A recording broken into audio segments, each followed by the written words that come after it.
Before the intro begins, I would like to let everybody know that we had major technical difficulties while recording this episode. However, I think the quality of content that we discussed with Mr. Jad Adams stands on its own. It's just the audio is not up to par. We scraped together a way to record the episode at last minute, and so our thoughts were kind of scrambling, but I think we did our best. I think it's still, for the most part, it sounds good. We did edit some of it down to where it sounds better than what it was. So when you hear it and you see it sounds better than what it was, and if it still sounds bad, just know it was worse. So we did our best. Thank you for listening, and hopefully you can enjoy this episode. You're listening to Opinions and Beer. Stone Cold Steve Austin knows that the Opinions and Beer podcast exists in this world. And opinions and beer. Two guys and another guy. Will never happen again. Welcome to Opinions and Beer. We are here with author, historian Jad Adams. How are you doing? I'm doing great here from sunny London. Sunny London? That's like in the future. Well, actually, I always think London's in the past because it's absolutely full of the ghosts of famous people. Like Boris Karloff, the horror actor. He used to live around the corner from me. His name was Willie Pratt, actually, not Boris Karloff. That was a screen name. Yeah. But, I've got a contacts book full of dead celebrities. You know, if you want me to call up Sammy Davis Jr., I can do that. Just a quick answer. That's pretty funny. Yeah. Call up the Jack the Ripper guy. He's pretty cool. He's pretty cool. That's not the words we would use to describe him. Unknown. Still unknown. Oh, yeah. I believe that he moved to America and he was Holmes, the first serial killer in America. I dig that theory. H.H. Holmes, yeah. Yeah. Well, that's what you want to do. If you want to dig up your act, you've got to cross the pond. That's what we're told here. Yeah. This is Opinions and Beer. What is the craft beer scene like over there in London? Big and booming, and it's really only over the last 10 years that it's taken off. We've got the most great small shops like Clapton Craft, which is just a shop that sells beer. Nothing except craft beer. No commercial beer at all either. So we've got a whole chain of those. There's enough interest to maintain whole shops just selling beer. And the beer that I drink is from a brewery called The Colonel. And they're in East London, in Rotherhithe. Now, when I was a kid, you didn't go to Rotherhithe. It was all gangs and murders. But now it's kind of lofts and artist studios and bijou cake shops and so on, and microbreweries. And one of them is The Colonel. And they produce this stuff. They produce new hops every couple of weeks. They've got a new brew with new hops. And each one's got its own name on its own little label, and the labels all come in on brown paper. There's almost no marketing. It's just kind of a brown paper strip on the bottle to say what hops are in it, and that it comes from Colonel Brewery. And they've been investigating some really, really old brews. They've got a 1956 brew, and they've got an 1856 brew and an 1890 brew. They've got some really amazing stuff there. And they're real specialists. That really sounds good. But do they have smells like bean spirit? This is a double maple If coffee. it travels, then we've probably got it here. But quite a lot of our beers just don't travel, and so you have to come to this country to drink them. And our biggest brewery here, very close to where I am, the one where I would go and drink, is Shepherd Neame. And they were founded in 1690, before there was a US of A. You know, they're incredibly old brewery, but still doing the same great stuff in Kent, the Garden of England. Yeah. But don't look up Shepherd Neame in the US of A because You ain't got fine the stuff doesn't travel. You know, Oh, it yeah. was rubbish by the time it got over the water. That sounds so amazing. Like you're surrounded by so much history and drinking at a place that has so much history. And we just have a bar that opened up last year. That's what we got. What's weird though, America is, and they're obviously the newest when it comes to craft beer and stuff. But they've really done a lot of innovations. I feel like to the craft beer scene. They definitely Americanized it, especially when you have maple bacon Jolly Rancher pig fat beer. I think it's pretty American. It's like they put a whole cheeseburger in a beer. Yeah, going down well in Wyoming, I think. Yeah, exactly. I remember those pancake breakfasts in Wyoming. That's exactly what this is. Now, it's good to have some breakfast beer though for the person who likes to wake up and drink. Yeah, the wee mornings. Wee mornings. Now, is London's craft beer? Do they have is it strict? Because I know over. I say over there, like it's next door. It might be. I don't know. I'm bad with geography. But Germany, over there, Germany and Belgium, they're very strict when it comes to their brewing process. It's like you have to follow kind of strict guidelines. You can't do a lot of things that they do here. You can, but it's like frowned upon now. I think you can now, but it's mostly frowned upon. Now, the controls are legal controls as to the sale of alcohol, production and sale of alcohol, and those have been in existence, since the last century. I mean, they're just the controls over all sorts of beers and wines and so on. There's nothing special about craft brewery. You can set one up. You've got to have premises which are clean and available for inspection by health and safety people. But basically, you just open one up yourself. Okay, well, that's very interesting. That's very cool. That's awesome. I like that. We need to go over there someday. If anything, just to try as much beer as we can while we're over there. Yeah, exactly. You can go on a pub crawl. Now, one of the biggest reasons why we had you on, we wanted you on the show, is because you're an author. I actually heard about you. You know where I heard about you from? Have you gotten a lot of people trying to get you on their show? Well, yeah, I do a fair amount of stuff on TV in the US and on radio. Yeah. So yeah, a few people ask me about different books that I've written, not one in particular. Well, over on I don't know if you know who Joe Rogan is, but Joe Rogan and Dave Chappelle mentioned your book. They talked about your book. They said they read it. Oh wow! So I heard that. I'm like, he sounds like an interesting guy. Let me contact him, get him on the show. Oh, that's great. So I thought that was cool. But they were talking about the Gandhi thing, and Dave Chappelle didn't want anything of it. But he's like, he read this guy. He read all of Gandhi's personal writings and stuff, and wrote this biography on him, The Naked Ambition of Gandhi. And then Dave Chappelle was all like, "Oh, quit going after Gandhi, fuck man." Yeah. Well, they were a bit like that in India too. Oh, were they really? They felt a bit that way. Yeah. I mean, they felt you've got to revere this man as the grandfather of the nation, and you must not talk about anything he did sexually, and he's just got to be the great man. Now, as far as I'm concerned, being a great man includes sex, and so I don't buy that argument. But also, he talks an awful lot about sex. I mean, he was really interested in the control of the body. He wanted to divest himself of the things that he thought held him in and held all humanity in. And so he walked around almost naked. He was very, very carefully controlled about what he ate and how he slept. And he wanted to control his sex life.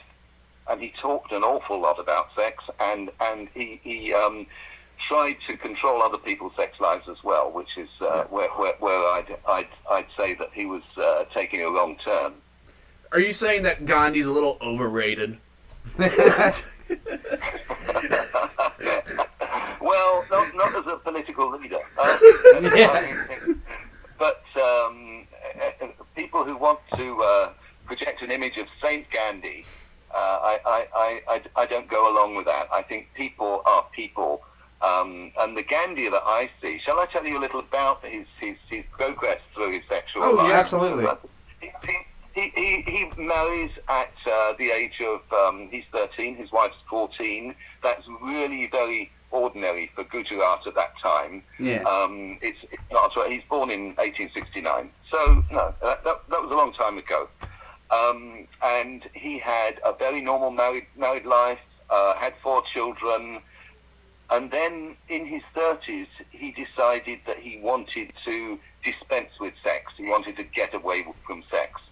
And that's really where the problems came. That by this time he's a very successful union leader and a spiritual leader to some extent in South Africa, and he sets up these ashrams where he's the guru in charge of the ashram and telling everyone when they've got to pray, what they've got to pray about, what they've got to eat, what work they've got to do, all that kind of thing. And he's also telling them about their sex lives.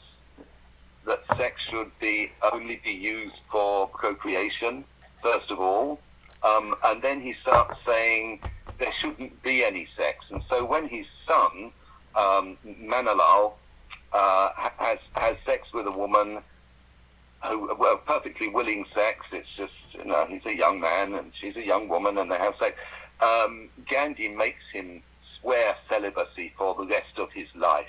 Oh, wow. Finally, he after a few years, he relents on that, and when the guy's 35, he can have sex again. But that's the sort of disciplinarian he was about these kinds of issues concerning his followers. He just wanted to control every aspect of their lives, and that's not very unusual for a guru. That's kind of the sort of things these people did.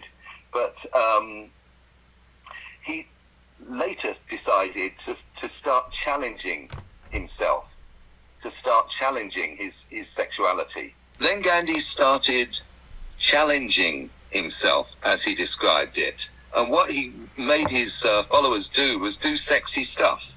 So he'd get the wife of the manager of his ashram, who he'd sworn to celibacy. This couple weren't having sex, but Gandhi got the wife to do a striptease for him to prove how spiritual he was, just to prove how spiritual Gandhi was, that he could resist even a beautiful woman taking her clothes off, and he wouldn't be aroused.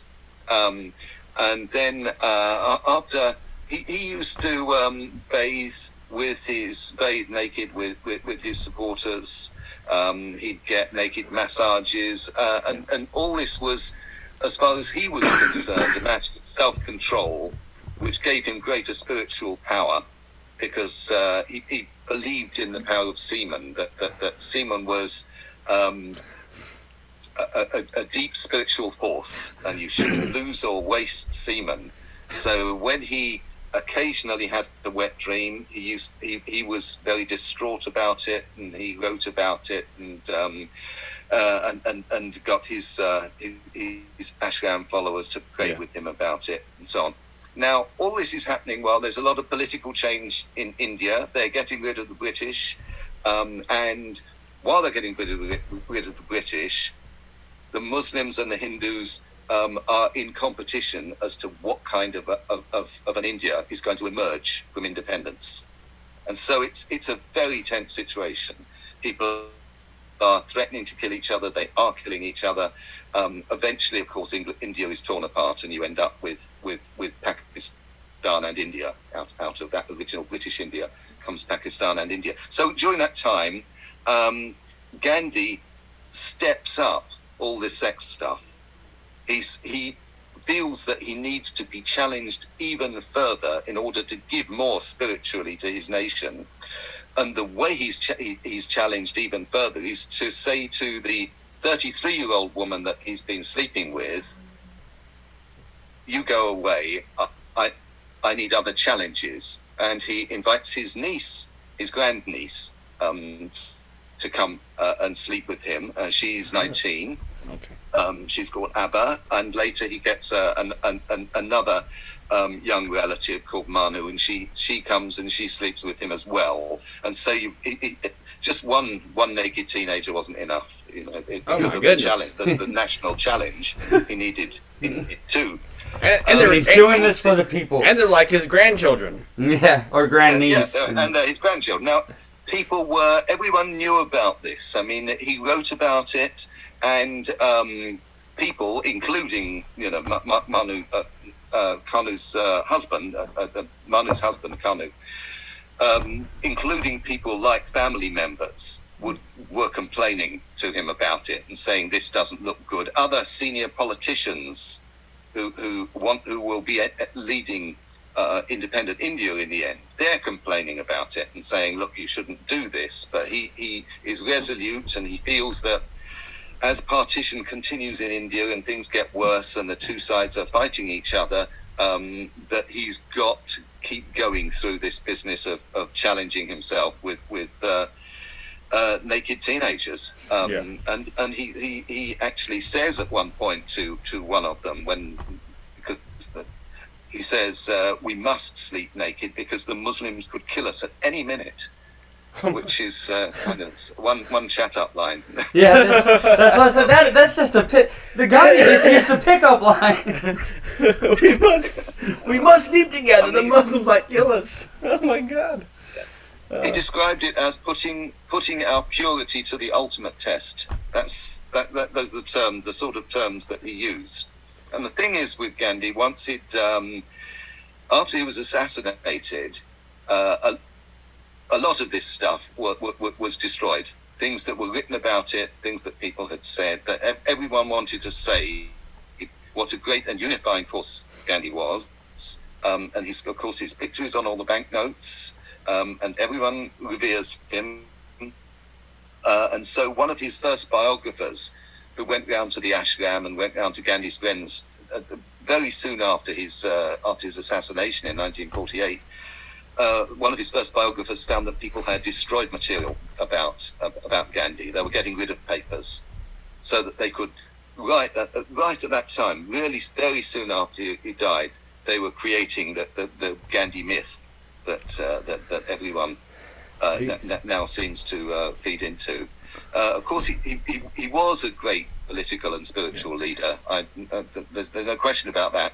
But we do have this side of him, which, particularly given the young age of the women involved, is very troubling to us looking at it now. Absolutely. Now these women were all they were above 18, or they were minors or something. Is that what's going on? No.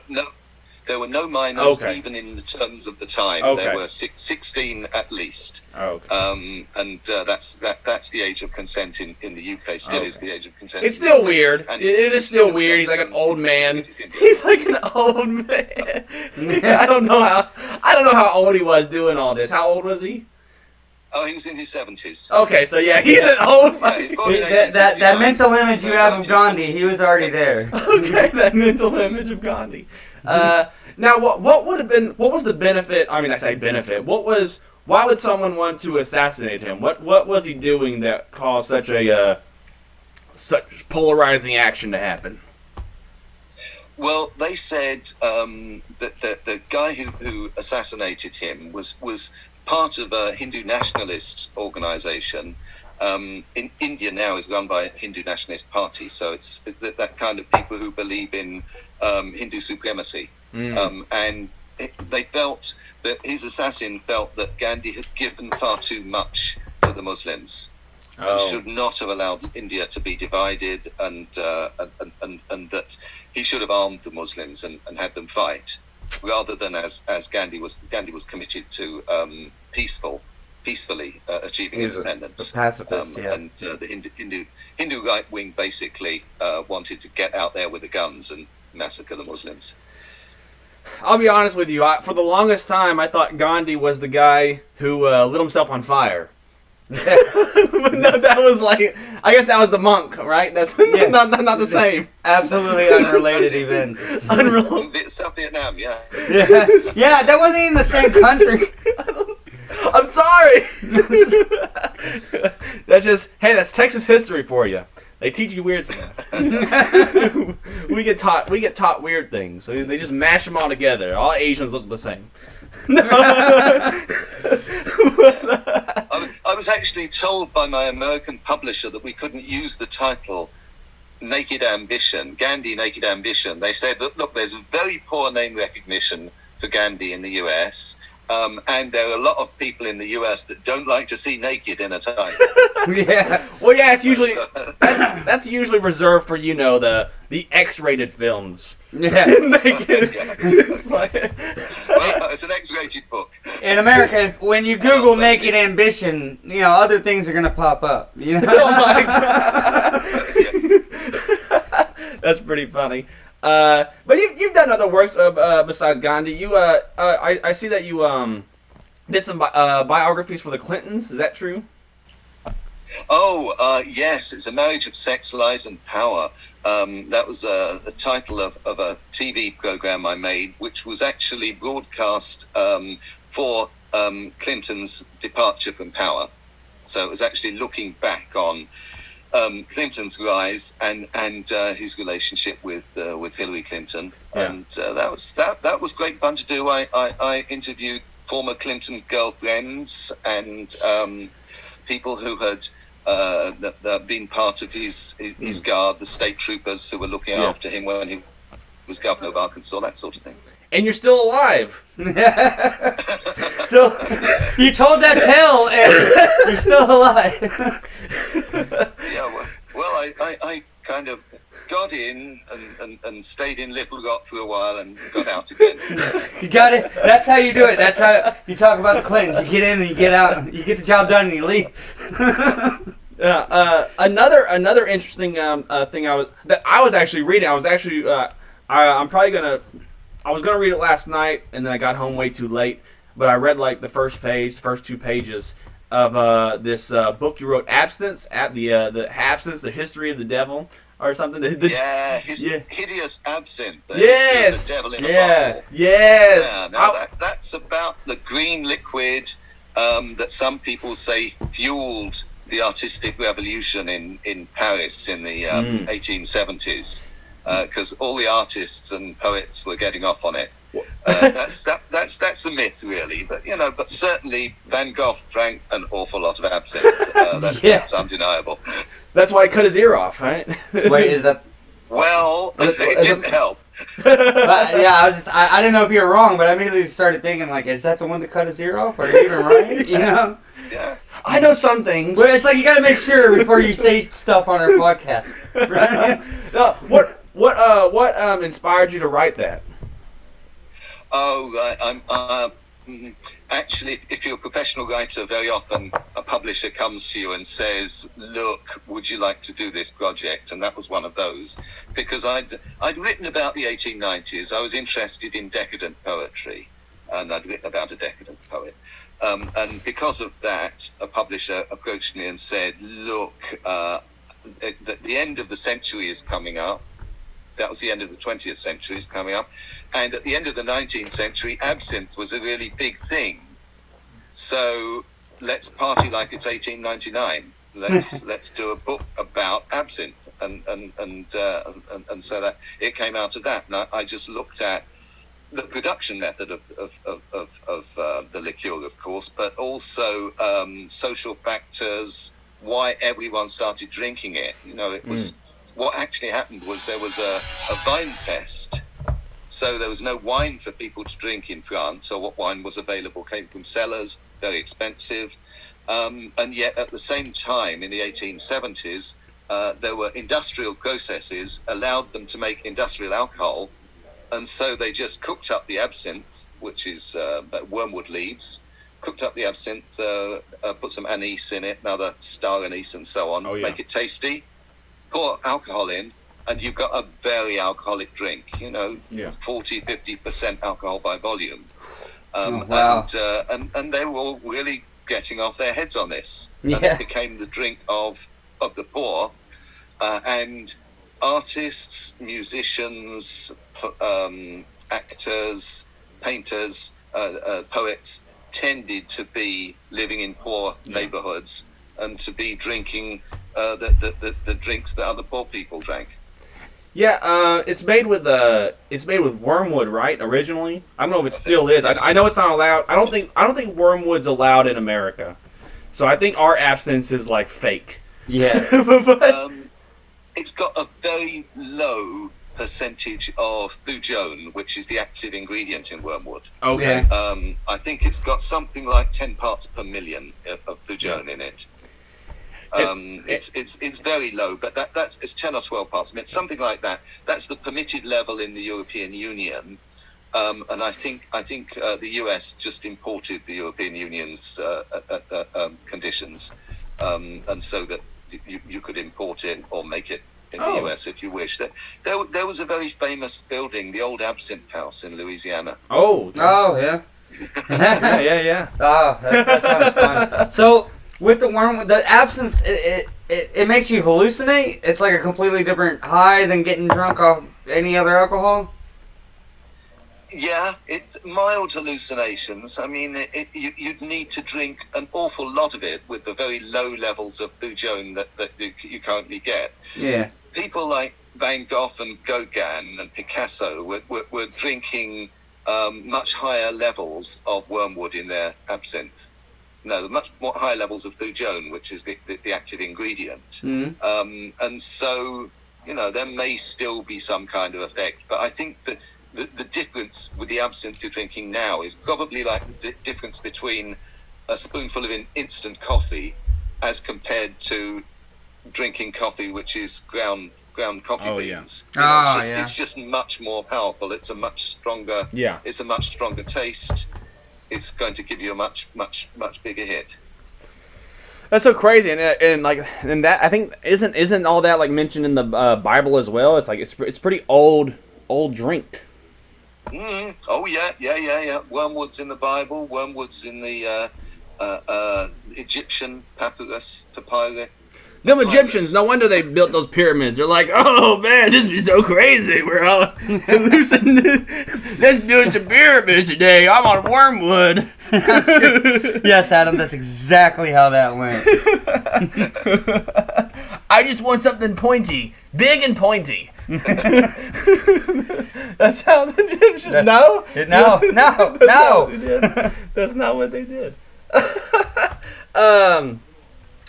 So yeah, what inspired you in general to take on this?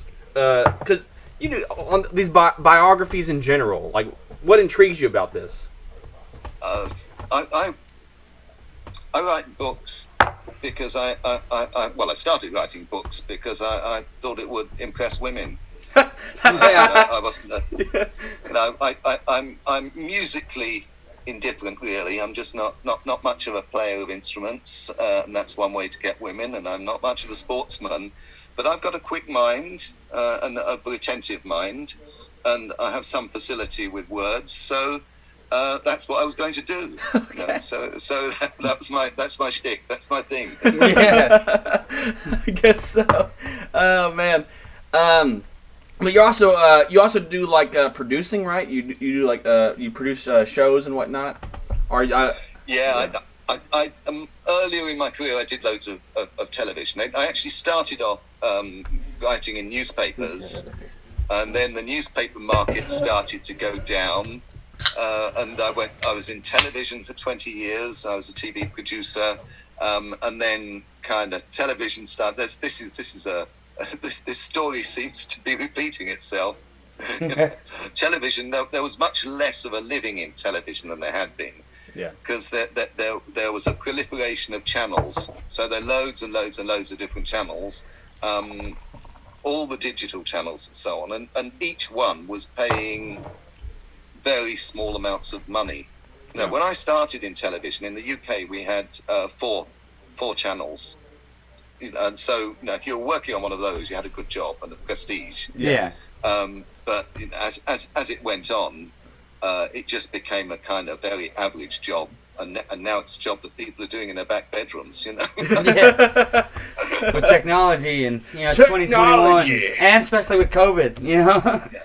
But thankfully, So now, COVID's going away. So slowly but surely, at least America. I don't know how it is over there in England if y'all are restrictions are being lifted. Oh yeah, and on Monday, Prime Minister has told us on Monday we're going to be allowed to hug again. Oh my goodness! I remember hugging. No. Yeah.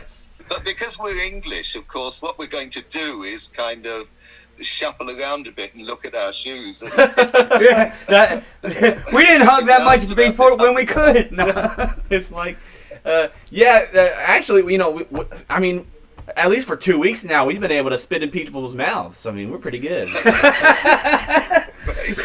Only from a 3-foot That's distance. my image of Texas. Yeah. That's how it is in Texas. That's how it is. We do things bigger and badder. Oh man. No, but going back to the Gandhi dynasty. Yeah.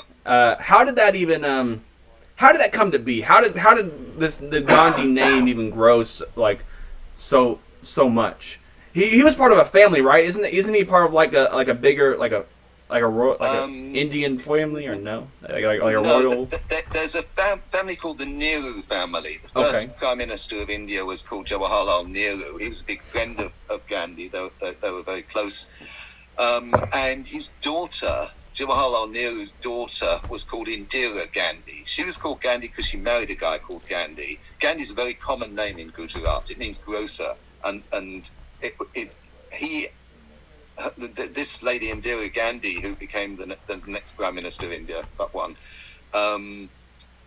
she wasn't in any way related to Mahatma Gandhi, but she kind of liked to she didn't deny it. There was actually no connection at all. But India, particularly at that time, was a place of great illiteracy and poverty. I mean, it's better now. It's much better now. But at that time, in the 1970s, she could just use the name Gandhi. She had a right to use it. It was her married name. But a lot of people thought that she was related to the man they call Mahatma. She wasn't. Yeah, and she just didn't correct nobody and ran with it. She's a politician. Yeah, it benefited her, so. Now, Gandhi. That's why I keep spelling. When I go to spell Gandhi, I put Ghandi, but it's Gandhi. It's like, damn America. It's an American pronunciation, I think. But Gandhi, what do you think inspired him to be such a try to be this activist person? Was he trying to be this notable activist, or was he has such an interesting history because he starts off pretty lowly. I mean, it's a middle class background. He does go to school. His relatives put up some money so he can go and study to become a lawyer in the UK. So he's in London in the 1880s, studying to become a lawyer, and he doesn't seem to be a particularly remarkable person at all. I mean, there's nothing very special about Gandhi. And then he fails as a lawyer when he goes back to India. He doesn't get any clients, and when he does, he's too nervous to speak in court, so he's not a very good lawyer. And then he sees an advertisement that someone in South Africa needs a legal assistant, a merchant in South Africa, Indian merchant, and so he goes to South Africa to just there's a job out there, I'll take that job. And then he really comes up against racial prejudice, South Africa being the place it was at the end of the 19th century.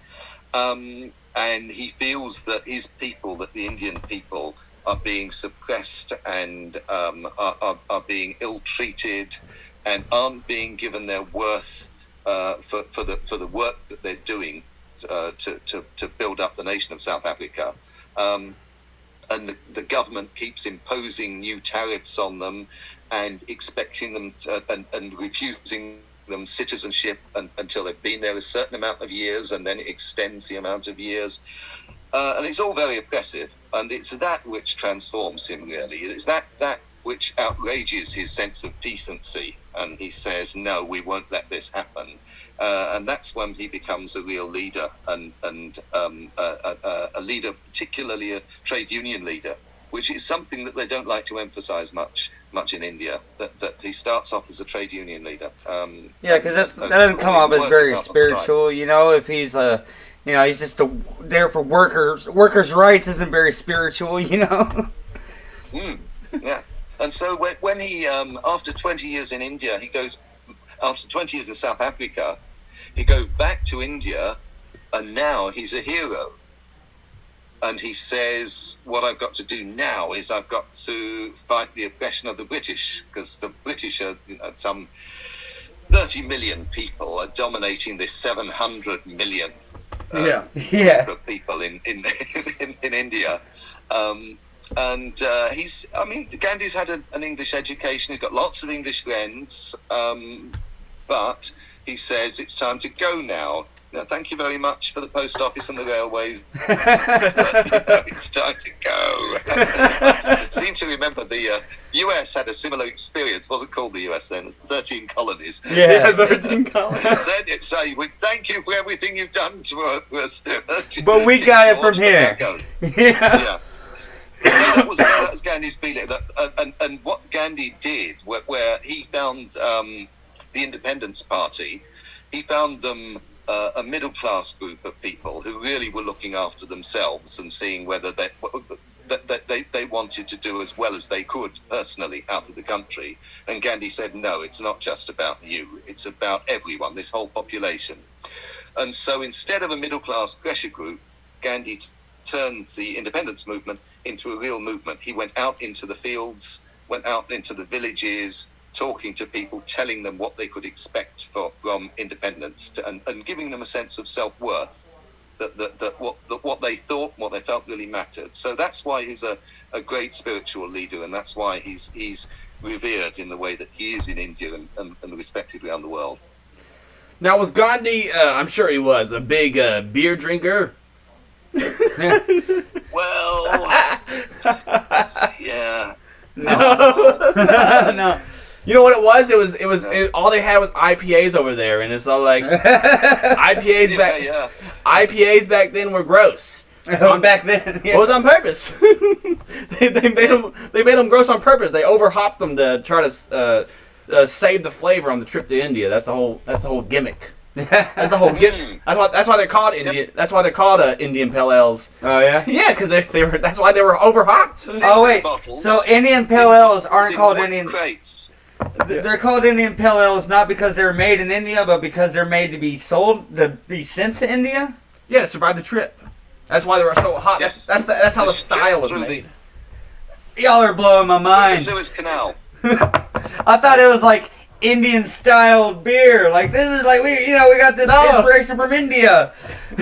Oh my god. The things you learn on Opinions and Beer. You knew this. I know. Whatever.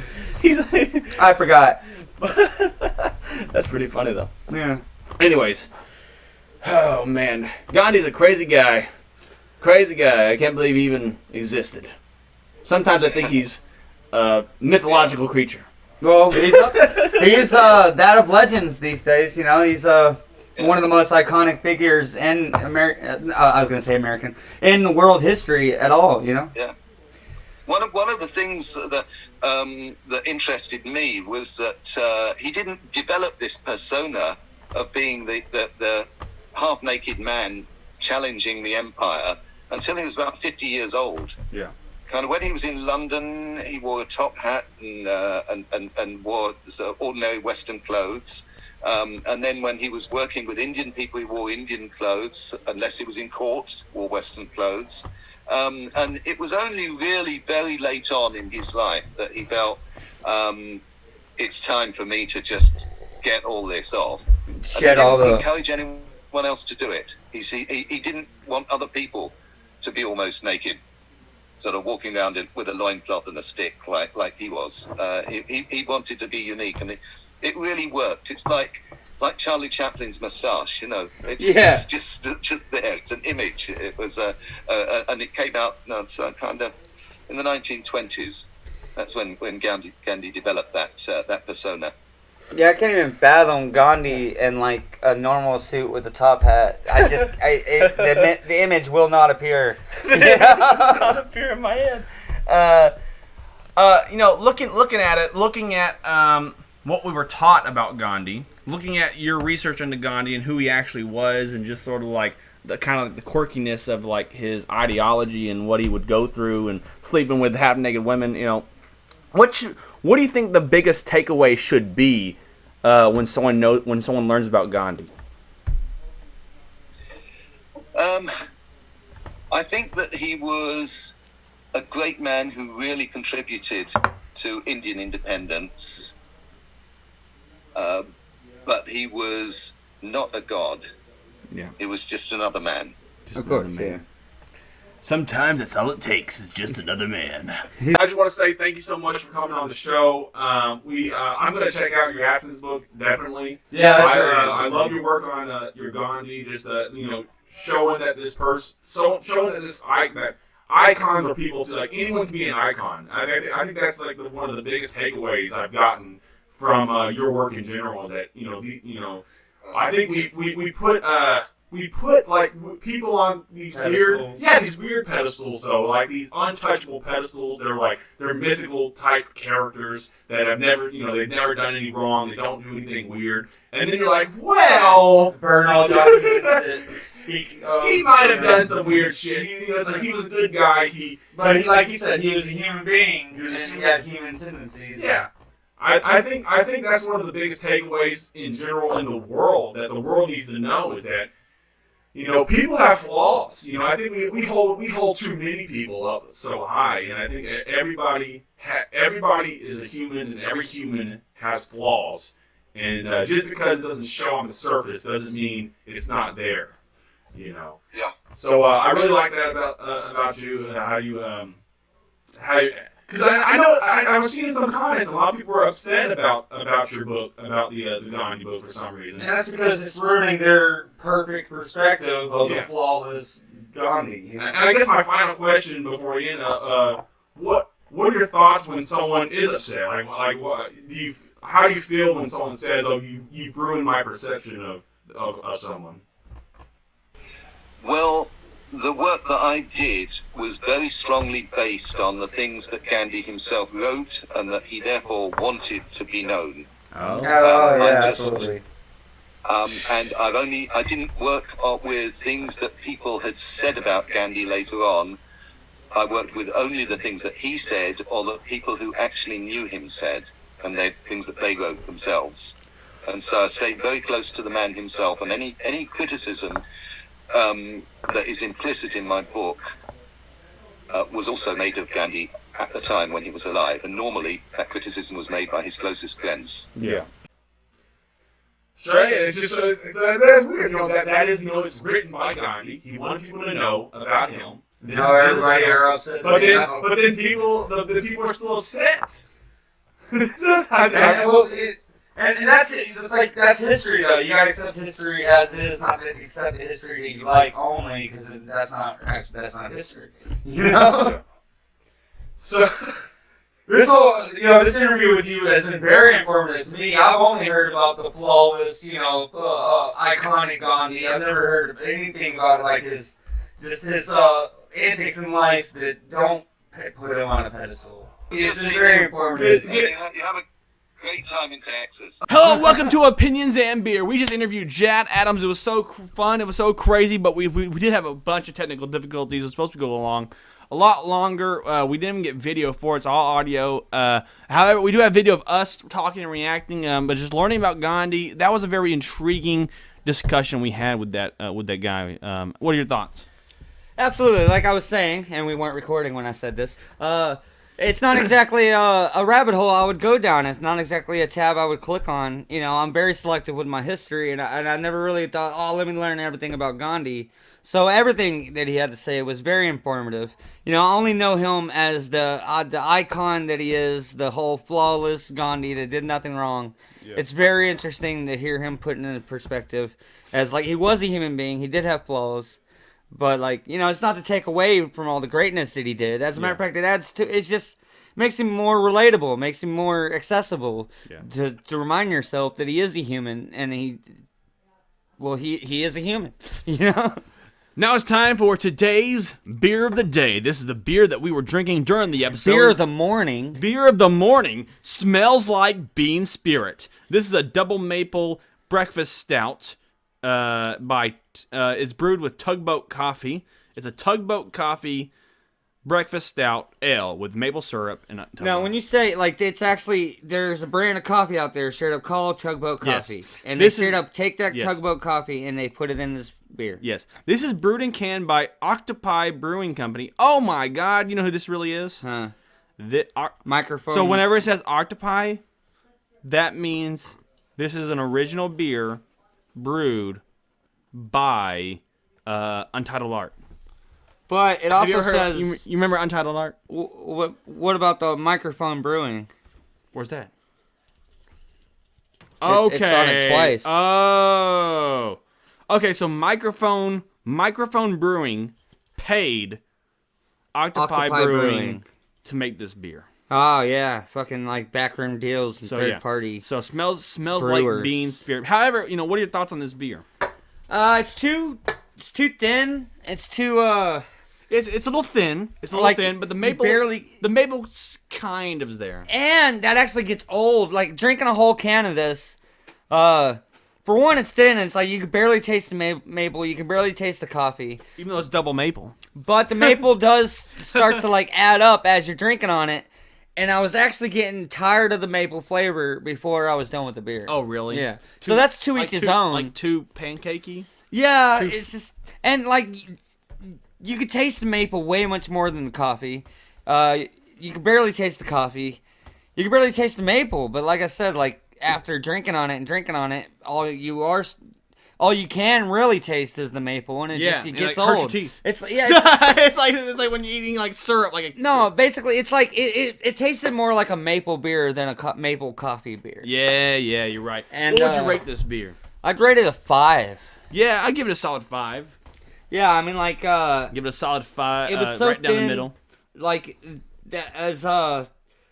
as many complaints, despite the complaints I have about the taste, you can barely fucking taste it. Barely fucking taste it. Oh, Gandhi's fun. Gandhi's crazy. Fun. Oh man, Gandhi in a 3-piece suit and a top hat. What? That happened. That's just your opinion. No, that's fact. He said it. That's fine. Because all we have here are opinions and beer. In the morning. We are a million and billion.